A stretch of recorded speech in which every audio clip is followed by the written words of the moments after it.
হে hi everyone, আমি মনামি আর আমার channel Romo লাইফস্টাইলে তোমাদের সুস্বাগতম। তো এটা খুব পুরনো একটা ব্লগ। সেদিনকে আমি নেল এক্সটেনশন করাতে যাচ্ছিলাম। তো আমার পরীক্ষা যেহেতু 2 দিন আগেই শেষ হয়েছিল, তো আমি ঠিক পরীক্ষার পরের দিনকেই চলে গেছিলাম তিতলিদির কাছে নেল এক্সটেনশন করাতে। তো এবার যারা যারা শ্যামনগরে থাকো তারা অবশ্যই তিতলিদির থেকে নেল করাতে পারো। নেল হেয়ারের কাজ খুবই ভালো করে, আর বাড়ির মধ্যে করে। সবথেকে বড় ব্যাপার, কমফোর্ট একটা জোন পাবে তোমরা। তো যেটা আমি পাই, আমি সেটাই তোমাদেরকে বললাম। তো আমি আর কৃতি চলে গেছিলাম হচ্ছে নেল করাতে। এটা হচ্ছে লাকি দি, আর ওনার বোন মানে পুকু দি হচ্ছে করে হেয়ারের কাজ।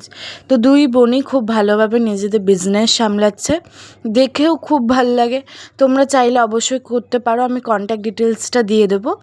আর এখানে দেখো আমরা নেল করছিলাম, তো আমি তো একদম নিউড শেডের মধ্যে করেছি, ঠিক এইরকম টাইপের। এটা কিন্তু আমি দুর্গাপুজোর টাইমে করেছিলাম। এটা আমার দুর্গাপুজোর নেলস ছিল এইবারের। খুবই ভালো হয়েছিল। আগেরবার রেডের মধ্যে করেছিলাম, মানে আগের বছর দুর্গাপুজোয়, তাই এইবার একটু পিচের মধ্যে করেছি, খুব ভালো লেগেছে। তো আমার হাতে স্কোয়ার শেপ মানিয়েছিল বলে আমি ওটাই করেছিলাম। তো যাই হোক, বাড়ি এসে আমি দুপুরবেলা চান ঠান করে আবার চলে যাচ্ছি হচ্ছে রোহিতের বাড়িতে খাওয়া দাওয়া করতে। সেদিনকে ওদের বাড়িতে দুপুরবেলা খাওয়া দাওয়া ছিল। তো খেয়ে দিয়ে তারপরে আমরা বেরোচ্ছিলাম শপিংয়ে।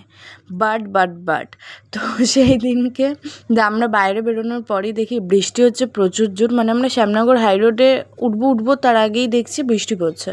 তো একটা মণ্ডপে বসে গেছিলাম। এই মণ্ডপটাতে দেখলাম অনেকেই এসে দাঁড়িয়ে আছে, বসে আছে। তো আমরা এখানে গিয়ে বসলাম, বসে বৃষ্টি এনজয় করছিলাম, যেটা একদমই রোহিতের ভালো লাগছিল না।